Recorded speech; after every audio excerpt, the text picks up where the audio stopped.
Napaka-flag ang magagaling kahit hindi hero po sa ating A grand skyfall onto Kajic. Siya ang primary target, but he is just standing. Ooh, but a possible dash here. The ult from Oni lands onto Trey. TG in the backline right now, hammering down. Dragon, ooh, the hook lands once again onto AJTY. The solar flare from a teleport coming from Porosu. Wow, a two-man fish. Na ginagawa ng mga ADR. Okay, engagement. Okay, so bakbakan by Sencho. There is the spell sheet from Exo. Who will flash?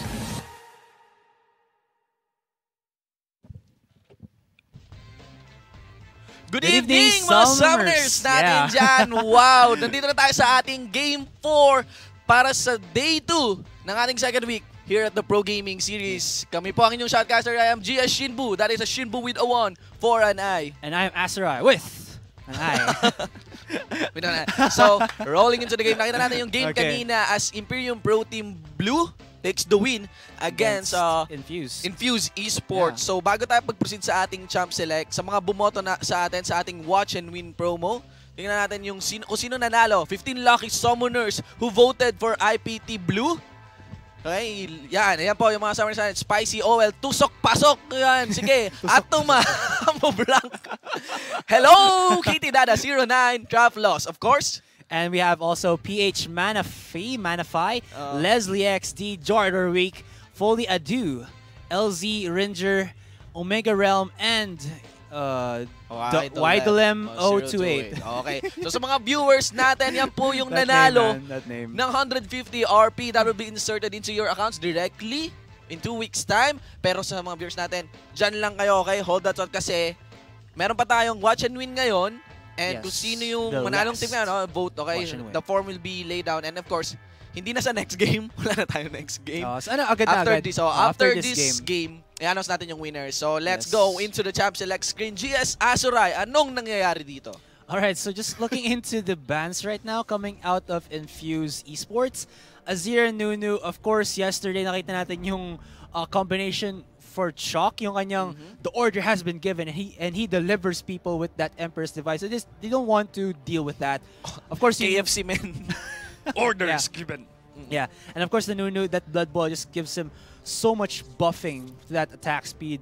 As for yung Cassiopeia, of course, game 1. Oh naman. Oh my God, Chalk, you're too unstoppable with that Cassiopeia. Just ban him out. Hindi naman sila nagro-rotate against the Cassiopeia. Tanggalin mo na. Yeah. So now, yung bans naman for Imperium Pro Team Blue, of course, Graves, that's one of the favorite picks for JRM. He has been showing up a lot. And like what Kyro said, he's gifted as an ADR. So parang, I guess parang nagdasal siya kay Faker and Faker gave him the ADR powers that he needs. Kaya ka ba gifted? Anong ginif sa'yo?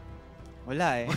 Wala. Sad life. Wala sa akin ginif kahit man love kahit life anong role, kahit sad anong role life, man love life. Kahit anong role. So scouting over Kalista, Lucian. He'll have a safer pick. Yes. Lucian. But Annie and Katarina, of course, you know, just regular bans against Team Infuse, or Infuse Esports rather. And now, let's just say similar picks here coming out of Infuse Esports. Again, Akil will have that Sejuani. Pero yung game 1 talaga medyo parang lackluster yung Sejuani niya. But there was this like one top lane clash na ang ganda ng bagsak ng Glacial Prison, but it was a little bit too late. Walang damage output na ginagawa si yung Xerath. I think that was ZXC or nagpalit sila kanina? Nagpalit nga, nagpalit. Talagang AD carry pala talaga si JRM. Tapos ZXC was the mid lane.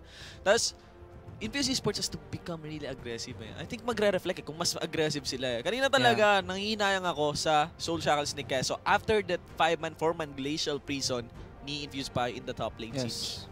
Yes, and now, I can just, you know, what picks come out of Infuse Infuse Esports, yung kaninang picks din nila. For Imperium Pro Team Blue, almost the same. Again, like what GS Rico said a while ago, hindi mauubusan ng pick na Sivir sa games natin for tonight. I mean, it's crazy. Sivir Fest. Yeah, and Rubenga will get again a Gragas. And look at this. A support Nautilus for Shadow. And right now, yung mga nakikita ko pa lang ngayon na nagkaroon ng support Nautilus for the split, yes. Is Shadow, Kaigu, and Stronger. I think it's Neep ata. I think it was Spring. Pero I think nag-alala siya Nautilus support din for Spring Split. And I would pick Nautilus as a support over kaysa sa top lane. And removing Nautilus kasi kay Pai, Ay, Tier 5 Nautilus yan. Yeah. Si Pai. Pero yung problema din kasi sa Nautilus niya, I mean, yes, he's tanky, but he's only tanky at the start pag na may shield siya. And he was actually maxing out the Riptide, which was for his harassing tool in lane. So nung nag-clash, medyo nag-lack off siya, nag-lockdown siya, parang nakatayo na lang siya doon. He was actually doing nothing in that clash. So, you know, medyo little bit weird. But, I'm looking at it right now. But now, medyo nagbago na ang picks ng Infused. So, it's going to be, it's going to be a top lane. Is this the first time we're going to see an Irelia? No. Probably second or third time na magkakaroon ng Irelia. But wala na siya sa meta. Yeah, but still, hindi naman wala sa meta. Pero, he could actually give a lot of hassle sa Severe or Yana. And even with the Twisted Advance mula kay Maokai, I mean, yung kanyang passive, okay, walang masyadong CC na pwedeng mag-stop sa kanya. Anyway, the last champion has been locked in, guys. So sa mga summoners natin dyan, sa mga viewers natin dyan, please do check out the Pro Gaming Series Facebook fan page. There's the form there. It's now officially open and in 5 minutes due time, it will close.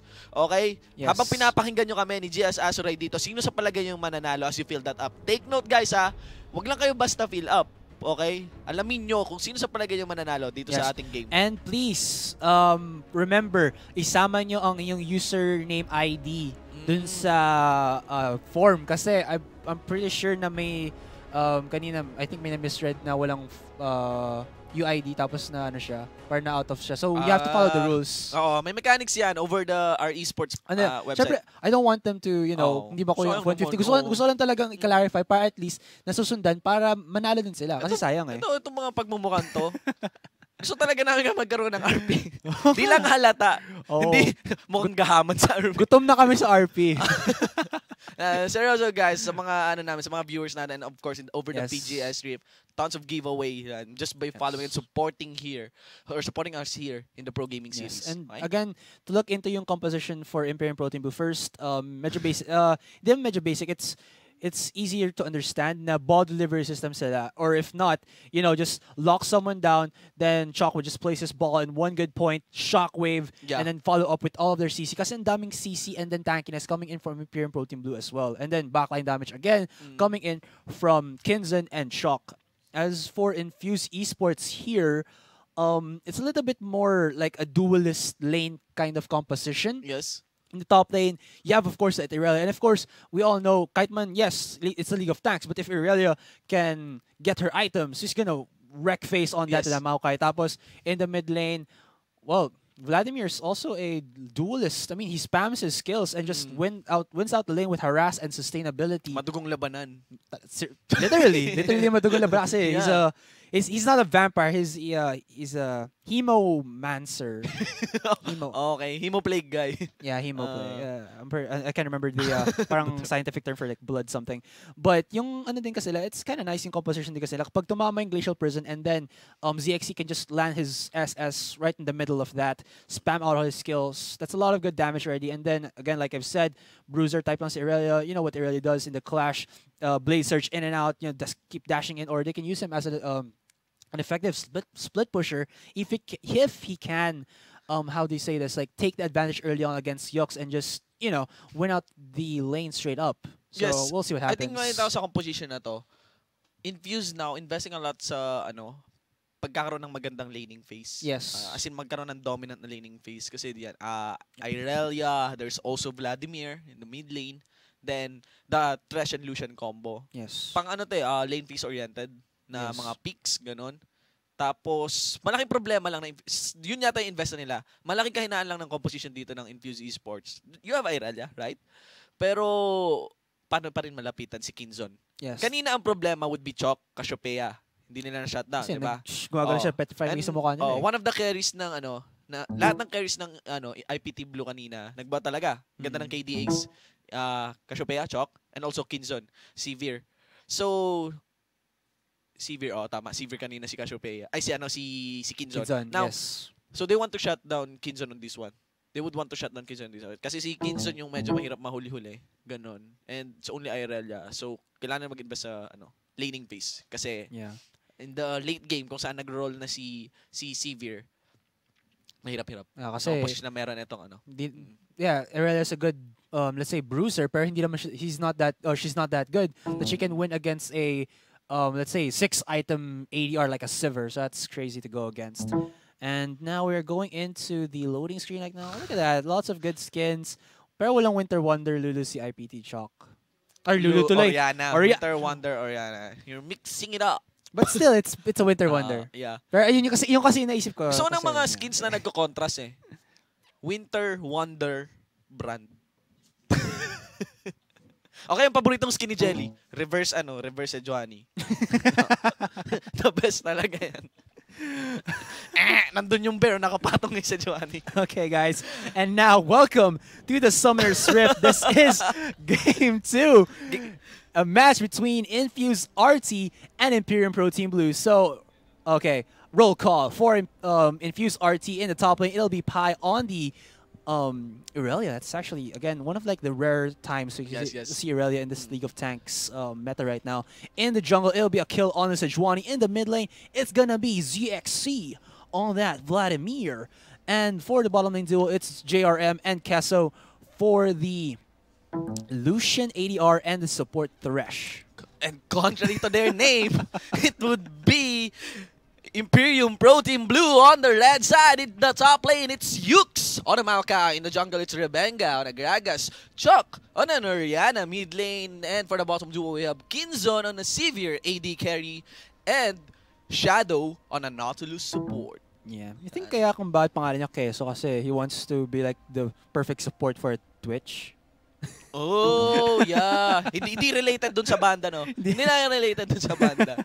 Now, naisip ko lang. Yun guys, sa mga viewers natin, Game 4 na to ng ating buong episode, okay? Yes. Game 2 for this series, guys. Hold on your horses. Sa mga viewers natin dyan na nasa Twitch, nasa Achubu, na nasa YouTube. It's Azurai and Shinbu. Asubu, my man. Yan. The tandem right now. So, yeah. Diyan kayo, antabay kayo dyan. May watch and win tayo mamaya. And why not do us a favor? Why not share the stream links? Okay, yeah, share that the is love. esports.garena.php/stream. Also, makita nyo sa overlay natin kanina, we have the Garena TalkTalk. Okay, ID would be 171-888-11. And of course, over Facebook, the Facebook community. Of course, that's the PGS Rift group.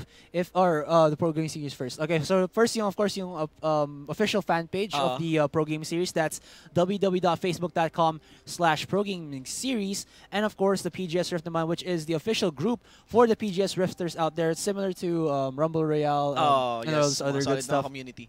Yes, that's www.facebook.com/groups/PGS Rift. And of course, we immediately accept you, but we do not tolerate like these, yung mga may toxic, trash talks. Downright solid na issues kasi dandanin natin. We'll fixate to that. Of course, para sa mga on-the-run social media users natin on Twitter. And we have the Twitter our Twitter link? Twitter and at PGS LOL. Yes, and Instagram as well. That's at PGS LOL. And of course, our let's say loving tweeters here, which is Jelly and Kate, are always tweeters. Are always posting behind the scenes of what's happening in the broadcasting room, and of course the pro players themselves. Of course. At saka pag in-add nyo sila, Kate Garena, Rico Garena, and Jelly Garena, hindi lang PGS updates yan. Nandiyan din yung mga grassroots tournaments natin. Oh yes. Team Cup as well, I think. Yeah. Mga nangyayari sa buhay-buhay talaga dito sa PGS. Kung nga, meron ng tier 5 si GM Kyrux. Yeah. Is it the Odir? I don't know. Hindi pag-ibig yung tinutuloy. Diyan na siya, wag marinig Ayun guys, we're just waiting up for our summoners to load by. Also the YouTube, kung gusto nyo makita yung mga replays natin, meron yan sa ating website, esports.garena.php/PGS. Look out for that tab of the replays. Pero nandun din, also do subscribe to our YouTube channel. Okay? Yes, Garena PH. Garena PH. Yan, Garena PH. There you go. We're gonna go back into the game. And our game will resume up. Okay, items being laid down. Also, the champions and their swag skins. Okay? Except for Chalk, though. Tipid. Yeah. Tipid.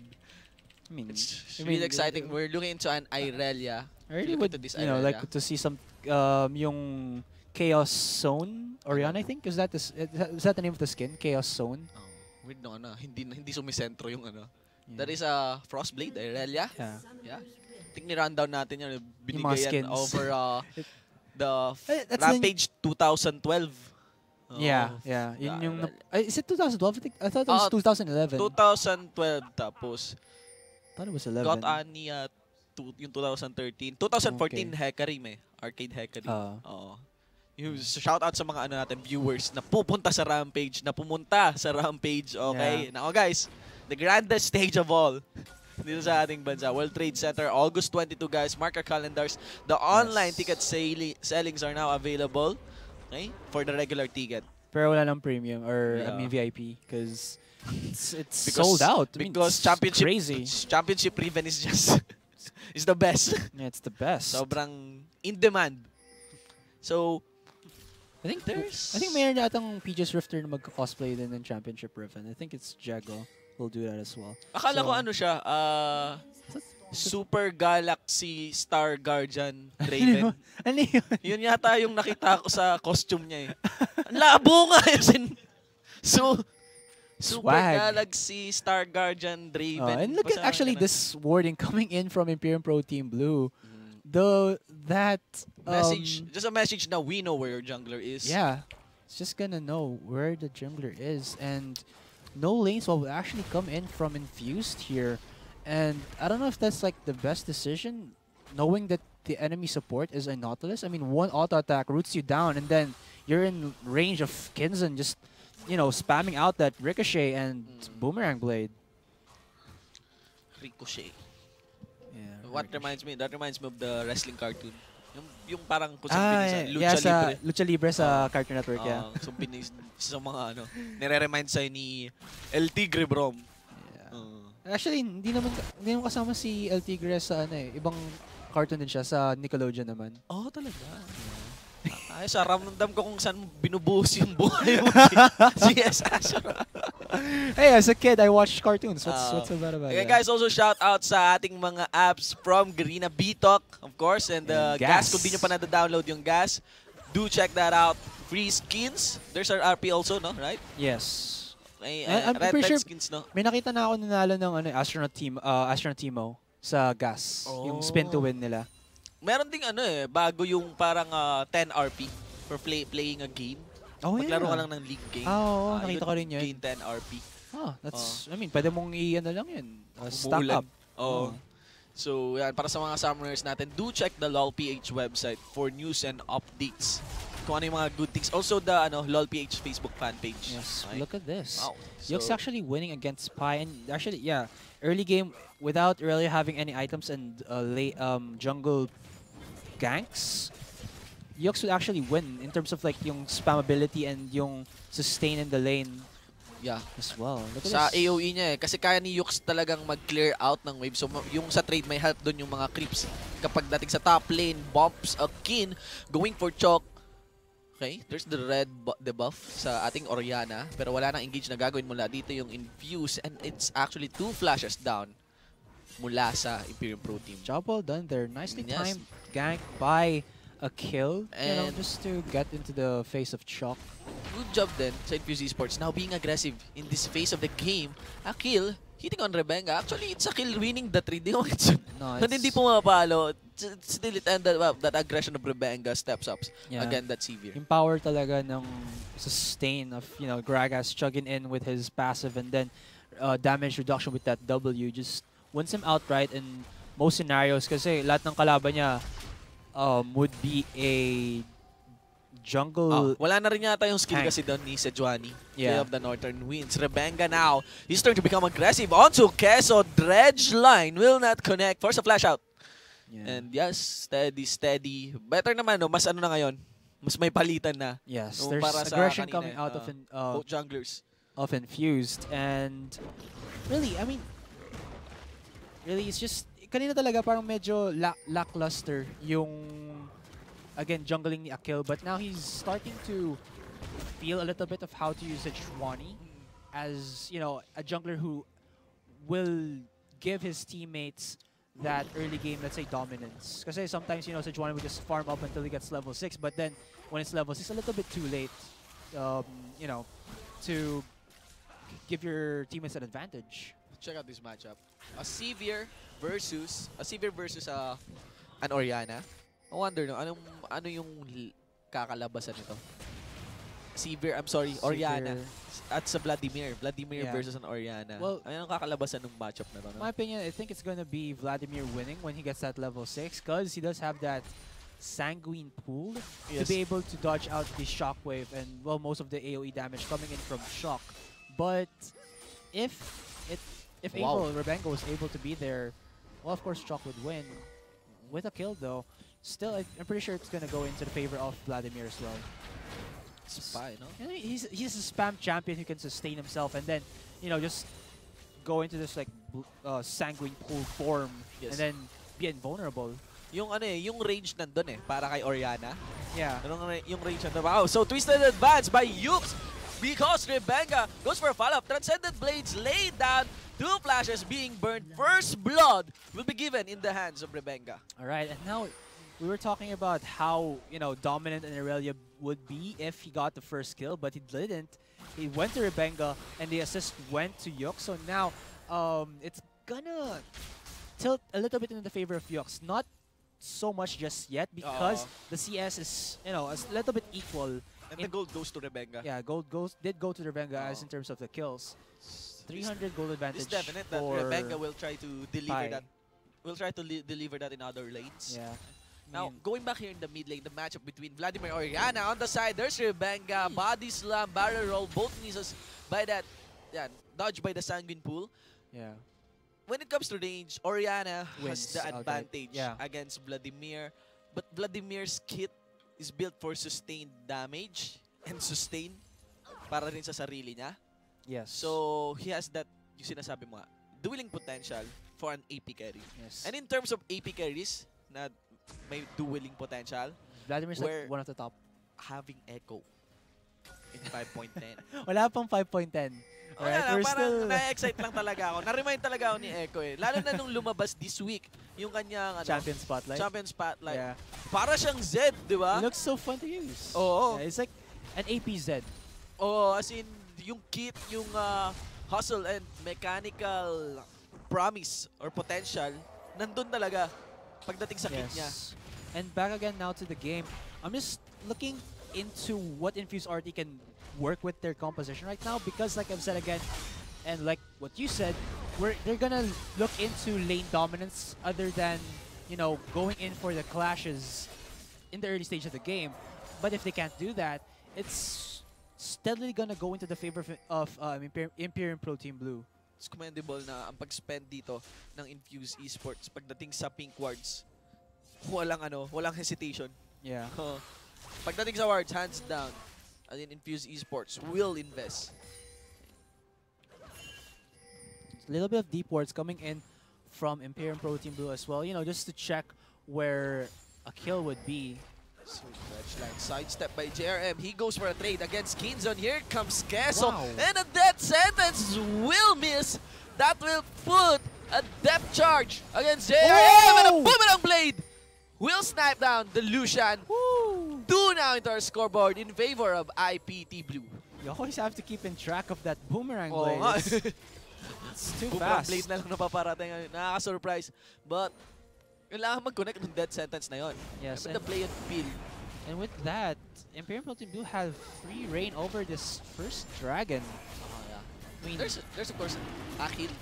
yeah, there's a kill, For but the position. There's also he's gonna die. Vladimir. Okay, Hemo He's Plague. gonna try. Gets it. No, There he is doesn't. Rebenga. He's gonna be forced to flash away, or will they flash? There's a Actually, fight. they're Making gonna out teleport. Manggagaling mula kay Pai. Sanguine Pool. Shockwave. Also infused pa, but it's Rebenga going down on the side. It's ZXC. But Nautilus will also go down, including Pai. There now on Yux with a Blazewell Maelstrom. ZXC trying to get sustained. Here comes Orianna. Normal hit. Gets the kill onto the Vladimir. It is a 2-for-2 exchange. And the Dragon goes to Imperium Pro Team Blue. That would have gone into the favor of Imperium Pro Team Blue if Rebenga didn't use his explosive cast at the same time that Shock used the Shockwave. Andun na yun eh. Kulang yung nagamitan ng Shockwave. Yeah. Kulang. Actually, almost walang Si Pai tinamaan. lang, Oo, si Pai lang yung tinamaan. And honestly, it would have been more kills for Imperium Pro Team and lesser deaths for them if, again, they could have, just connected both of those ultimates without canceling each other out. Kasi yung parang bane ng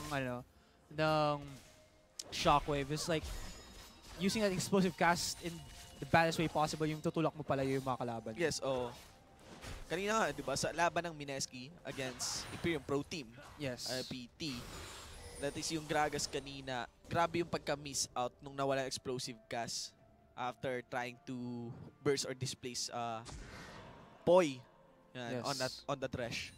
Yes. So, steady the game. 2-4 sa ating scoreboard. 2-kill lead.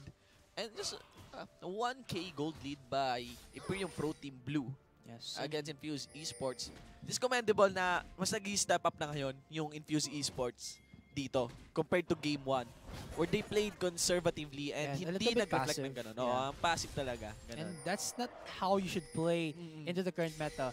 They did, made us into the League of Tanks, but it comes with being aggressive and may signal kung saan mo dapat daw dalahin si Yux. Here comes Yux. Here comes Akil actually. That's a glacial prison sa ating Maokai. Will the tower dive? Belay down. Akil puts in the front line to tank the turret. Yux will go down. Will there be a kill onto Akil? Walang kill. And that is a successful gank. Yeah, gank in the top lane. Alright, and though actually Akil got the kill there. Yung kill, Yux. I mean, hindi namatay si Akil. Yeah, but it's Akil getting the kill. Yeah, actually would have been more favorable if Pi had gotten that kill though. Oo nga. The junglers securing kills for themselves from those guys. Yes. 3-4 now. Sanguine Pool. Shockwave. Nag-ship yung camera pero I think hindi siya rin nag-connect. Yeah. Mans. Oh, man. Napunta sa bot lane yung kasi sinisira nila yung bot tier 1. Okay. We need to work on that. Okay, so steady into the game. The first turret will go down mula sa Infuse Esports. That is the bottom outer turret. Okay, so the middle lane turret will be saved by a kill. Looking into the itemizations themselves, ZXC has completed that Will of the Ancient, so that's going to give him more spammability with the CDR and, of course, survivability with the Spellvamp as well, and ability power. For the mid lane, it's Shock with the Morel and Omicron. Didn't opt to go in for a at least a Holy Grail. Didn't actually yield because, like you've said, the range advantage is in Shock's favor, so he can just sit in the back line, position his balls and spam it, and whoa, we're gonna go in Box lay down onto Rebenga, but Keso goes so low. That's the Ignite killing him as members of IPT goes here in the mid lane. JXC will go down. A kill will not be there to tank for him. That is a 2-for-1 exchange. It could be also the outer middle turret in the hands of IPT Blue. Right, so they did force it onto Rebenga, but he's a bit too tanky right now. I mean, again, having that W to just soak up as much damage as he can, along with the HP from the Cinderhawk, and then, of course, yung, DPS. That's just burning down Kessa right there in the middle lane. And then, again, Yux. He's just going against Pi. Pero walang damage. Napansin ko lang, walang damage yung walang damage yung Transcendent Blades pag naka-Vengeful Maelstrom. As in, yung brought ng damage na nanggagaling kay Pi would be the hit and style through damage. True.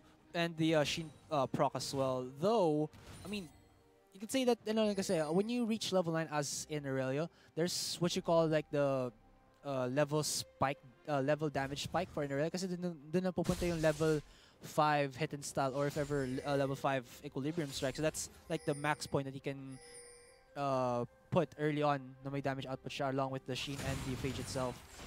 So kaya nanalo siya ng like these trade-offs against Yux, even with the Vengeful Maelstrom coming. Kasi mauubos din yung mana niya, and of course may duration din Vengeful Maelstrom. So when that goes on cooldown, Pi has free reign to just stomp all over Yux. I'm interested, no? Rebenga building Skirmishes Saber. Yeah. Pre 5.9, no?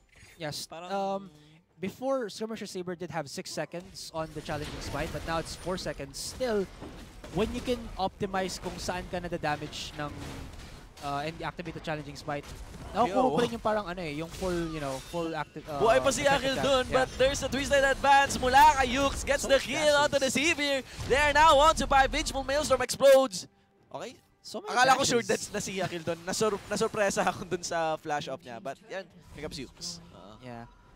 And steady, 4-7. 3 turrets in their pocket.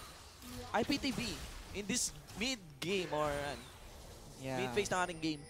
And it's they're just taking advantage na. Oh. Yeah, and it's just showing. I mean, yung compositioning kasi ng Imperium Pro Team Blue is built in for engaging and clashing. And when the strategy for Infuse Esports to, get lane dominance didn't work out for them, it's coming back into the mid game to, let's say, bite them. Because it's not working out for them right now. Kung ang composition mo ay oriented for a lane advantage, masisira yon kapag wala ka ng lane na pwedeng mapuntahan. Sira na yung tier 1s nila lahat. That is what Imperium Pro Team Blue is doing right now. Here comes the Dragon, spied on by the Benga. Initiated on, there's a team fight. Benjamin Mainstorm in the front line. That is Chok delivering the ball onto the Lucian. They are now on the Infuse by an Akil. No damage sa manggagaling mula sa Team Infuse. Keso is doing what he can. Ziggs is running for his time. Shadow is onto him. Kinson dealing tons of damage also. And they're also onto Akil. Explosive gas. One last hit. Here's an ace. A 5-for-0 exchange. All in favor of Imperium Pro Team Blue. Now that's what you call a finishing shot. Wow. May explosive cast pala si Rebenga doon. He didn't even use it in the duration of the fight. And again, like we've said, just the straight out initiate and clashing potential of Imperium Pro Team shows so much AoE and disruption to mitigate yung, like you've said, how can they go in onto Kins and how can they go in onto Chok if Yux, Rebenga, and Shadow is just there to stop them in their tracks. PC Sport has to be careful and pag-isipan yung bawat engage na gagawin nila. Engaging into that team fight, makikita nyo that Morelio Nomico na needlessly large rod ang nasa kamay dito ni Chok. There's also an Infinity Edge on the Severe. So talagang, parang there's a very, very clear advantage. As in, may borderline talaga dito. Yes, for nalamang ang Imperium Pro Team mo. Yeah. And now, again, it's steadily looking into the favor of Imperium Pro Team Blue. 9,000 goal lead without even a 20-minute mark. That's a huge margin, or let's say indicator of how far behind Infused Esports is. And what they really need to do is just force in skirmishes rather than these 5v5 clashes, because again, the crowd control advantage is in favor of Imperium Pro Team Blue. So if they can just try to, pick off members of Imperium Pro Team Blue one by one, they can like make the game's pace slower. Yes. And possibly, turtle a bit and come back into the late game. But they're not trying to do something or they're trying to do something like that right now. But Yux is prepared. That is Kinson baiting out Yux. Merong puno na manggagaling mula sa grass as Yux dealing a 3v1 with a backup. Dito sa likod ni Kinson, he gets shot down to half of his life. Force a flash out. Ito naman yung isa pang tank. Round 2, Nautilus, dredge line will not connect. Depth charge onto the Lucian. As ZXC is leading the front line against Imperium Pro Team Blue. Ito yung ika-out, tatlong tank. Here comes Rebecca on this really prolonged team fight. He's now on to JRM. Red Pop as a kill goes so low. Sino kaya ang unang tutumba dito? Critical on the receiver. And here comes Chok at the back. That's a 4-4-0 exchange. Lays down in the bottom lane. And everyone in Imperium Pro Team Blue is slow and nobody dies. Natatawa ako, parang boss level. Yeah. yung ginagawa dito ng Imperium Pro Team Blue. And we were talking about din kasi, diba, yung points on how Infuse can come back and just get a pick. But the problem was Imperium Pro Team Blue were ready for it and they were just using Kinson as a bait. He was a juicy ADR bait. Tapos nandun na lang yung Fisherman, which was Yux, just going in. Unang labas si Yux. After half his life was burned, here comes a new challenger. Nautilus. Pag nagagawa ka ng arcade games, press mo yung start, lalabas yung nung na-zone out na si Nautilus, here comes a new challenger. Gragas. Wow, what a way to play League of Legends. The the tag in, tag out composition, that's something I haven't seen. Yes, that is a 12-kill lead. Markdown with a 9k, no, not a 9k, an 11k gold lead in favor of Imperium Pro Team. This is just so gloomy para sa Infuse Esports. One way to get back into the game is wait out some mistakes and aggressive plays mula sa carries ng Imperium Pro Team. Kung team fight to, lalo na kung dala-dala nila yung kanilang tanks, even if they force probably an objective fight like a Baron, Yes. there's a good chance that Imperium Pro Team will still win that fight. Yes. Just the goal advantage giving them so much to work with. And look at that. QW combo to Akil. Yeah, with the Luden's Echo. Thank you, Chuck, for building that finally. I haven't seen the Luden's Echo throughout this series just yet. It makes me sad though. You know, that's like one of the best items right now. The back slay down Fuse guys. So here comes 3 members of Imperium Pro Team. There is the depth charge onto JRM. Akil running for his life. A 2-man shockwave. Yux gets bursted. There's the Glacial Prison. But still, it is Imperium Pro Team running through members of Infuse Esports as 4 members are down. Here comes Keso. A Q will come in command attack. Another ace in the game as Chalk gets a triple kill here in the top lane. And right now, it doesn't seem like Infuse Esports can come back from this unless Imperium Pro Team Blue,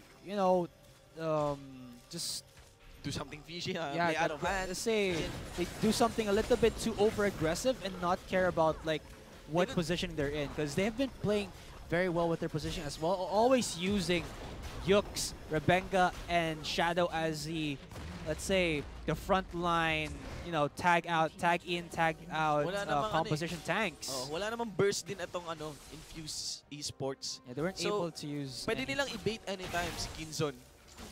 As in, put him in a lane, hide the tanks over the brushes, follow up. Kitang-kita kanina dun sa engage in the bottom lane. Kahit pa isa-isa pang dumating yung mga tanks dito ng Imperium Pro Team Blue.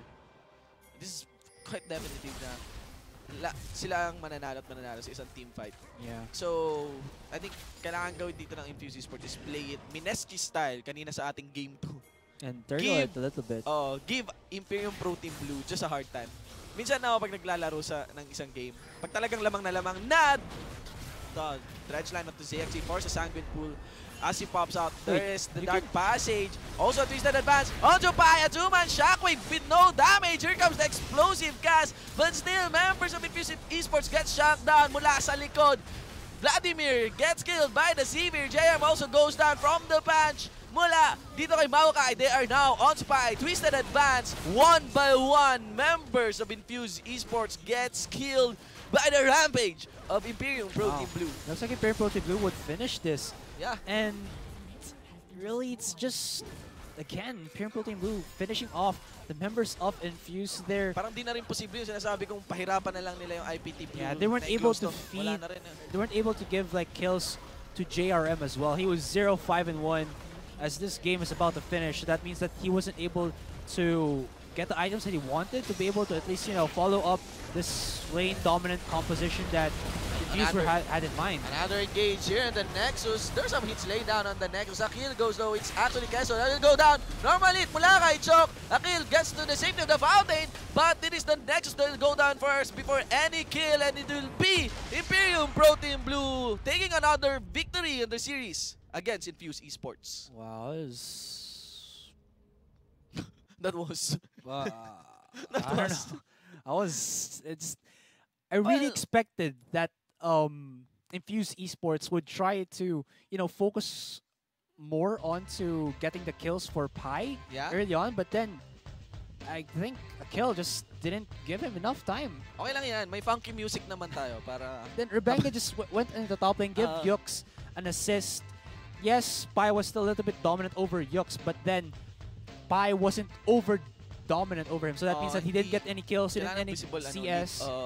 So he wasn't able to be, the split pusher that Infuse wanted. And then the mid lane as well. Shock, like you've said, outranged ZXC, shut him down. And yung ganks ni Akil wasn't that effective. Yes, ZXC got some kills, but then Shock got more kills than him. I mean, he's 12-0-1 to ZXC's 3-6-1. Rebenga actually laid down the framework for that good mid game and early game para sa have to give it to Rebenga as well. Imperium Pro Team Blue. So the 2 consecutive victories will shoot up Imperium Pro Team Blue second, or actually in tie with GameX War Gods. 6 points now after 4 games has been played. dito sa ating group stage ng Pro Gaming Series 2015 Summers League. That will still leave Infuse Esports 1 point after 6 games played. Okay? Yeah, so that's sunod-sunod na laro para sa Pro Team Blue and War Esports. Gods are undefeated. Yes. No defeats yet para sa Imperium Pro Team Blue. Wow, Yeah, so surprising. may streak na sila for now. But who will break the streak? Interesting, yes. Okay, so ayun guys. Tingnan natin sino yung mga Nanalo. for the watch and win promo. Yeah. Has been late na nakuha na ba? Wait. Ayan, so ayan yung nanalo po para sa ating watch and win promo. That is 150 RP credited straight into your account. And what a name it is para sa ating unang panalo. Chris Brown. Chris Brown, IGN Midnight, Morgana, Yulmi Cha, Unified 8, Reality 8, Vernex, I'm Marky XD. Yes, and of course we have Karis, EST Terminus, Whacker, Ryoichi, Jaw, Dot Dropping, Virus Forever, Mr. 141, and Tig Biddies. Okay. Nice name. Yeah. Tig all biddies. We all know what you're doing there. Anyway. You saw what you did there. Okay, so, ayun guys. Napakatindi. Ang ganda-ganda ng mga laban natin. Ang ganda-ganda. Ang ganda-ganda ng mga laban natin for the night dito sa ating day 2 ng week 2 para sa ating todo-todong esports weekend. I could assume na bukas meron ka ring stream, di ba? Yes, as well for TNC. But that's another story. And really, it's a, let's say, 2-for-0 bonanza tonight. Yeah. And I really didn't expect Imperium Pro Team to show up against Mineski right there, because before when this split started, they didn't show like a dominant hand, but then I guess they stepped out of the game, worked as hard as they can in scrims and practices, and showed up with Suez and Hate just, kicking butt. Yes. It's like, I was a better Reigning Supreme. Reigning Supreme. Rampaging Supreme. Nirarak para sa Warden side. Nirarak, ganyan. Yes. Dami pala nito. Yes, and of course, before we do go out to the shoutouts, our jackets. So gusto namin pasalamatan guys, yung mga viewers natin, of course, for our jackets. That is 3P Custom, guys. Please do check out their fan page, okay? Send their likes, and if you like their designs, okay, yung mga batas nilang shirts and jackets. Yes. Ayan, ito nga, di ba? And have an order. Yan. Okay, so 3P Customs. Good quality as well. Oo, talaga. Hindi lang sa itsura, but sa comfort din. Okay. So, on to the shout-out portion. Okay, pasalamatan na natin ito. Mga nag-shoutout. So, shoutouts for guys, Isagani, Chaser, Austin, Knives, Mats, Aerosky. Happy birthday! Happy birthday sa'yo, Aerosky. Kay Shane, kay Rob2, Dixie, Sinus, Queen, Dwayne, Specs, Zero Skeeth, Wownonoy P, Beast Mode Joe, Jago, Lance, Plexia, Denga Loves You. We also have MST Mats, MST Master K, MST Clan. Hello, MST Clan. Cybelwind, OTP Heart, HG Robbie, Zetsu, Drake _S7, Captain Yuma, K-pop _025, Aogiri Catherine, Imbet Pamus. Shoutout sa Gets the Death Soul, Zer, UOL Gunter, IGN Chloe Moretz, BZ.Nameless, IGN Lancer, VEC Funday, CS6, CSG, Zone, Trickster God. Alright. Ang kulit ng background music na. Napaka-chill, of course. Uptown funk. Shoutouts kay Bergsen, kay Sian Haru. Oh, Bergsen. I'm honored. Okay, kay Bergsen. Bergsen. So it's a Burger Shen. It's a Bergsen with an H sa loob ng pangalan. Naisip ko tuloy, paano kaya pag may parang burger skin si Shen May yung niya, mga french fries tapos. I-line up natin yan sa reverse sa Johnny ni Jelly. CN Haru, DK Shop, Elgionification, Yukari Elara, Rec Bayurgot, Chow Libre, M&M Extremo, Rape, SCNDL, Irons, Blackstar 019, JV Bot, Maniga 19, Trebs, SZ, XC, Trash, Feed by Sirion, Utopia, Kage, Philophobia, ITG Glaze, Nixta, Senpai Ryan, SKT Mamin, TWP Gabrant, Milky Galaxy, Baby Ichan, anak ni Mami Tammy. Hello, baby Ethan. Of course, ikaw, Yeah. gusto rin namin pasalamatan lahat ng nanood sa Animax Carnival event at the SMX. Yes. Yan. Ikaw, Jess, Asuray, may gusto kang pasalamatan? Wala naman. Wala, no? Wala naman. Talaga? Yeah. Oh my God. Okay, so ako gusto lang pasalamatan. before, also, congratulate natin si Claire Vilayo for, getting into, I believe, MBG na siya. Shoutouts to Medyo Bad Girl playing at Wargad Show. Yeah. Dyan, of course. Nakita na sa newsfeed sa Facebook. Shoutouts kay Phoebe. Ayan. And of course, shoutouts sa ating Garena esports team. Ay naman kita akala binanggit yung ngiting tagumpay. Yung mga yung tawa yung ano ba rin? Yung tawa ni ano yung lovable tawa ni Cairo. Shoutout sa tawa ni GM Kairox. Kung nasan ka man. Pabulong-bulong dyan. Of course, guys, syempre, shoutout sa lahat ng mga summoners at sa mga viewers natin na nandyan at patuloy na sumusuporta dito sa Pro Gaming Series. It has been an awesome night and more so an awesome weekend sa mga worker summoners natin na nanood ng PGS sa halip na gumastos. Wise choice. Wise choice, guys. Tipid na. You have the show. And, nanood ka, esports pa, di wala ka pang gastos, naligtas pa yung sweldo mo. Malam mo, may girlfriend ka pa. Manood na lang kayo yung diba? Yun na yung date nyo. Tara, i-wrap up na natin ito, guys. So, ayun, guys. This is the Pro Gaming Series 2015 Summer Split. Day 2 of our Week 2. Ako po si GS Shinbu, and that is Shinbu with a 1 for an I. And I'm GS Asuray with an I. Okay, so we'll see you next week on our next episode. Bye-bye, Summoners! Goodbye! Animax Carnival Philippines is back. Get ready for a special performance by cosplayer Alodia. Get your favorite anime merchandise. Check out all the exciting, fun-filled activities and the much-awaited Animax cosplay competition on the 30th and 31st of May at the Animax Carnival Philippines 2015. Log on for more details. Brought to you by Royal True Orange and Brother.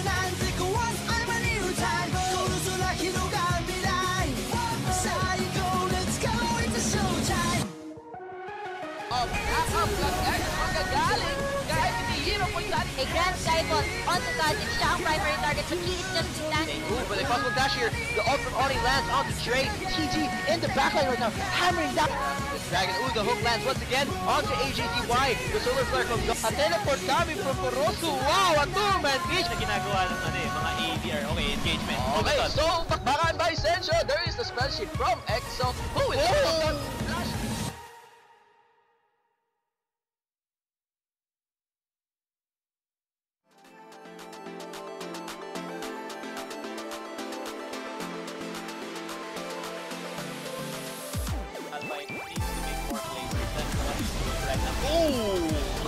Dalawang teleport dito sa bottom lane. If you say initiated onto the Ari. Pagbalik ng Spirit Rush. She was shut down actually by the Annie. Patas-patas. Yeah. Oh! Okay! Unstoppable wow! Onto by Ace. Crashes in Deepers. All in the top. 4-man. Actually 5-man SS. Mula sa Sejuani. Double kill po. Okay, right now he locks in team, and he might die from this flash will be used. And the kill will go to steal. Hecarim enters the fight until Absolute Zero will explode. 4-man, 5-man shockwave. That was beautiful. There's a teleport na magagaling mula sa side at Naga Esports. They're now on the skill, but Diva's gone down from the side. There is Daigo, Orb of Deception through damage, and one hit onto Ido. Doom still gonna tunnel through with a knockup last onto two members. That's gonna be Luxuria jumping out. Ido getting very low. Luxuria trying to do damage again from the back line. Ido's actually gonna survive from the TP comes in, but first blood goes over onto Luxury. That's 55 hit more, and here comes the engage onto Jasky. Wow, another ult landing onto Jasky there. Kulik also receiving a lot of damage, but the ult again locks down 3 people, and that's Ito getting very low. All the tanks here a little bit squishy, and Exo gets another kill for himself. Does the focus onto Ani, onto Ito, onto Luxuria. More middle with but there's going to be another 2-man lockdown there. Jaspi deleted from that team fight, and Skill is going to be taken out as well. Double kill for TG. And Boy Sanity will get bursted down. Crucible onto himself. Coops goes in a group of 3 of GameX Wargas. And right now, coming from Epic, and now Hayes going to be focused all the cooldowns onto him as well as the Ignite. It might not even be needed, but he's going to kite himself back. Stronger flashing in, once again landing the hook as well, and the support has it's gonna be pretty scary, and the 4-man all coming from Vitality as well as all coming in from 8. He's gonna knock off the member.